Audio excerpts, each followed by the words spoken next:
Hello guys, welcome back to my channel. This is Adya and you're watching Adya's vlog. അപ്പോൾ guys ഇന്നത്തെ പരിപാടി എന്താണെന്ന് വെച്ചാൽ കുഞ്ഞൊരു ഡെയിലി മൈ ലൈഫാണ് കേട്ടോ ഗൈസ്. ഞാനിപ്പോൾ ഒരു ബാഗ് അത്യാവശ്യം ഒരു ബിഗ് ബാഗ് ഉണ്ടാക്കാൻ ഒരു ഹാൻഡ് ബാഗ് ഉണ്ടാക്കാനായിട്ട് ഗൈസിൻ്റെ ഉദ്ദേശം നടക്കുമെന്നല്ല. ഞാനൊരു പിങ്ക് യാൻ വെച്ചിട്ടാണ് ഉണ്ടാക്കണേ. വന്ന് ചെറുതാവാറായിട്ടുണ്ട്. ഇനിയിപ്പോൾ അന്ന് ഇങ്ങനത്തെ ബാഗാണോ ആവോ എന്നൊരു ഡൗട്ട് ഉണ്ട് ഗൈസ്. ഇത്രയും ആയിട്ടുണ്ട്, ഇനിയിപ്പോൾ എന്താവോ എന്തോ. ഇനിയിപ്പോൾ നമ്മൾ കുറച്ച് ചെയ്ത് തുടങ്ങിയിട്ടുണ്ട്. ഇനിയിപ്പം ഇത് ചെയ്ത് നോക്കാം. അപ്പോൾ നമുക്ക് നോക്കിയിട്ട് നമുക്ക് പറയാം ഗൈസ്. അപ്പോൾ ഇങ്ങനെയാണ് വന്നിരിക്കുന്നത്. നമ്മളിപ്പോൾ 2, 3, 4 അത്രയും ചെയ്ത് കഴിഞ്ഞു കേട്ടോ. ഇപ്പം ഇല്ല, ഇനിയിപ്പോൾ ചെയ്യുന്നുണ്ട്. ഈ ബാഗ് കൂടെ ആയി വരുമെന്നാണ് എൻ്റെ ഒരു ടെൻഷൻ. അത് എനിക്ക് ഏറ്റവും നല്ല പേടിയുള്ള കേസ് ഗൈസ്. കുറേ ഇതുകളുണ്ട് ഗൈസ്. മറ്റേ ഈ ക്രോഷറ്റിൻ്റെ ചെയ്ത് കുഞ്ഞിതായി വരുന്നതാണ് എൻ്റെ സ്ഥിരം പ്ലാൻ. പക്ഷേ നമുക്കത് അടിക്കാൻ പറ്റും, അതുകൊണ്ട് നമുക്ക് വെറുതെ വേസ്റ്റ് ആവില്ല ഗൈസ്. അപ്പോൾ ഇത്ര എത്തിയിട്ടുള്ളൂ, ബാക്കി ചെയ്യണം. ബാക്കി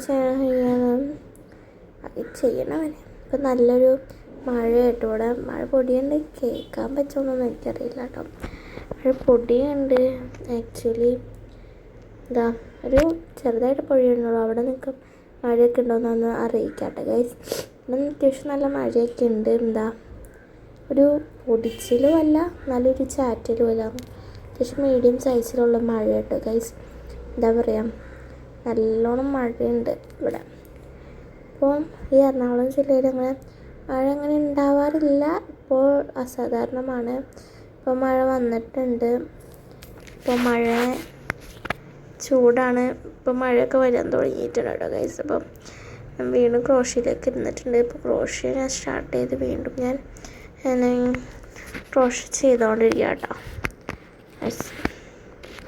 ഞാൻ യൂസ് ചെയ്യുന്ന ഹുക്ക് 2.25 mm കേട്ടോ. അപ്പോൾ ആ അമ്മ പറഞ്ഞത് ഒരു ബുക്ക് ഉണ്ടാക്കി തരാൻ കേട്ടോ ഗൈസ്.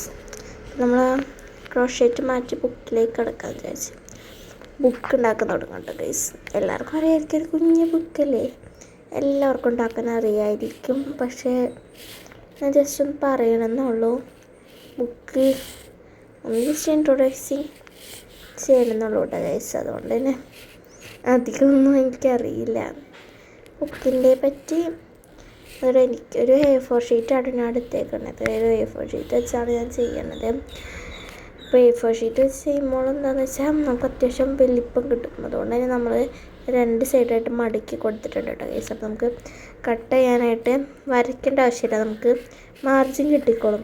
അപ്പോൾ നമുക്ക് കട്ട് ചെയ്യാൻ കിട്ടും. അപ്പോൾ അങ്ങനെ കട്ട് ചെയ്ത് കഴിയുമ്പോൾ നല്ലോണം വെച്ച് അങ്ങോട്ട് ഉരച്ചിട്ട് പിന്നെ നമ്മൾ വീണ്ടും മടക്കി കൊടുക്കണം കേട്ടോ ഗൈസ്. അപ്പോൾ വീണ്ടും മടക്കിയിട്ട് നല്ലോണം ഇതാക്കും കേട്ടോ. വീണ്ടും മടക്കണം കേട്ടോ ഗൈസ്. നമ്മൾ കുഞ്ഞ് ബുക്കായിട്ടാട്ടോ ഉണ്ടാക്കണേ. അപ്പോൾ വീണ്ടും മടക്കിയിട്ടുണ്ട്. അപ്പോൾ ഇത്ര ആയിട്ടുണ്ട്. നമ്മൾ എന്താണെന്ന് വെച്ചാൽ നടു പേജ് വെച്ചിട്ടാട്ടോ ഗൈസ് ചെയ്യണേ. നടു പേജ് വെച്ച് സ്റ്റാപ്ലർ ചെയ്യുമ്പോൾ നമുക്ക് ഈ 2 വശം വെച്ച് കട്ട് ചെയ്യേണ്ടി വരും. അതുകൊണ്ട് തന്നെ നടു പേജ് വെച്ച് കട്ട് ചെയ്യാമെന്ന് വിചാരിച്ചിട്ട് ഗൈസ്. നടു പേജ് വെച്ച് ഇപ്പോൾ നമ്മളത് കട്ട് ചെയ്തുകൊണ്ടിരിക്കുക കേട്ടോ. അപ്പോൾ നടു പേജ് വെച്ച് ഉണ്ടാക്കാമെന്ന് വിചാരിച്ച് ഇപ്പോൾ കട്ട് ചെയ്ത് നമുക്ക് നടു പേജ് വെച്ച് ഉണ്ടാക്കുന്നതാണ് കൂടുതൽ എളുപ്പം മറ്റേതിനെ കട്ടിയൊക്കെ കേട്ടോ. നടു പേജ് വെച്ച് ഉണ്ടാക്കാമെന്ന് വിചാരിച്ചു ഗൈസ്. ഇപ്പോൾ എന്തെങ്ങനെ ഇരിക്കണേന്ന് വെച്ചാൽ നമുക്ക് കട്ട് ചെയ്യണ രംഗായിട്ട് കാണണേ. ആക്ച്വലി ഇത് ഇങ്ങനെ ഓണായിരിക്കണേന്ന് വെച്ചാൽ കട്ട് ചെയ്ത് കാണാൻ പറ്റുന്നില്ലേ? ഓക്കെ. അപ്പോൾ ഞാൻ വീണ്ടും നമ്മൾ കട്ട് ചെയ്യാം കേട്ടോ. എന്തിനാന്ന് വെച്ചാൽ നമുക്കിത് 2 സൈഡായിട്ടുള്ള വേണ്ടേ. അപ്പോൾ അങ്ങനെ മൊത്തത്തിൽ അങ്ങോട്ട് പറ്റില്ല. അപ്പോൾ നമുക്ക് 2 സൈഡായിട്ട് കഴിയുമ്പം ഒരെണ്ണോട് കട്ട് ചെയ്യണം. അപ്പോൾ ഒന്നുകൂടി നമ്മൾ കട്ട് ചെയ്തെടുക്കാം കേട്ടോ.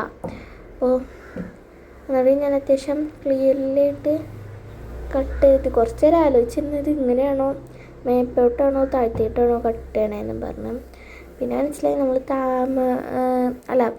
വെളുത്തോട്ടല്ലേ കട്ട് ചെയ്യേണ്ടത് വെച്ചിട്ട് കട്ട് ചെയ്യട്ടെ ഗൈസ്. ഇപ്പോൾ കട്ട് ചെയ്തുകൊണ്ടിരിക്കുകയാണ്. ഇനി കട്ട് ചെയ്ത് കഴിയാറായിട്ടുണ്ട്. ഇനിയിപ്പോൾ കട്ട് ചെയ്ത് കഴിഞ്ഞത് അപ്പോൾ ഒരു കുഞ്ഞ് നോട്ട്ബുക്ക് ഉണ്ടാക്കിയപ്പോൾ പറഞ്ഞു ആ നോട്ട്ബുക്കെല്ലാം വലിയത് വേണമെന്ന്. വലിയത് ഉണ്ടാക്കിയിട്ടുണ്ട് കേട്ടോ. അപ്പം വലിയതിൽ ഞാൻ പുറംചട്ടയൊക്കെ വെച്ചിട്ട് ഉണ്ടാക്കി. അപ്പോൾ വലിയതിൽ ഫസ്റ്റ് പുറംചട്ട ഇല്ലാണ്ട് ഉണ്ടാക്കിയപ്പോൾ പറഞ്ഞു എന്തുട്ടാ പുറംചട്ട വേണം എന്ന് പറഞ്ഞു. അപ്പോൾ ഞാൻ പുറംചട്ട ആക്കി ഉണ്ടാക്കി കേട്ടോ. പിന്നെ ആ വലിയ നോട്ട്ബുക്കിലും എന്താ വരയിട്ട പേജാട്ടോ, മറ്റേ നോട്ട്ബുക്കിൽ വരയിടാത്ത പേജാട്ടോ വെച്ചേക്കണേ. രണ്ടിലും നട പേജ് ഉണ്ട്, കണ്ടില്ലേ? എങ്ങനെയാണ് ഉദ്ദേശിച്ചത് ഗൈസ്. അതാകുമ്പോൾ നല്ല എളുപ്പമാണ്. ഇതിൽ നട പേജുള്ളതുകൊണ്ട് ഭയങ്കര എളുപ്പമാണ് ഉണ്ടാക്കാൻ. അതെ, 2 നോട്ട്ബുക്ക് ഞാനിവിടെ റെഡിയാക്കി വെച്ചിട്ടുണ്ട് ഗൈസ്. അപ്പോൾ നമുക്ക് നേരെ ഫുഡ് കഴിക്കാൻ പോവാം. അപ്പോൾ നമ്മൾ ഫുഡ് കഴിക്കാൻ പോകട്ടെ ഗൈസ്. നമുക്കിന്ന് ഒരു കുഞ്ഞ ലഞ്ചായിരുന്നു കേട്ടോ. അല്ല, ഡിന്നറായിരുന്നു കേട്ടോ നമുക്കുണ്ടായത്. ചോറും പപ്പടവും മുട്ട ചമ്മന്തി ആയിരുന്നു. അപ്പോൾ നമുക്കിതൊക്കെ കഴിച്ചിട്ട് കാണാം. അപ്പോഴത്തേക്കും ഞങ്ങൾ കഴിച്ച് കഴിഞ്ഞു. വിശ്രമിക്കുന്ന സമയത്ത് ആട് 3 കണ്ടുകൊണ്ടിരിക്കുകയായിരുന്നു കേട്ടോ. എനിക്ക് അത്യാവശ്യം ഇഷ്ടമായില്ല പടം, എന്നാലും ഓക്കെയാണ്. അപ്പോൾ ഇത്രയേ ഉള്ളൂ. Bye friend Hadiya.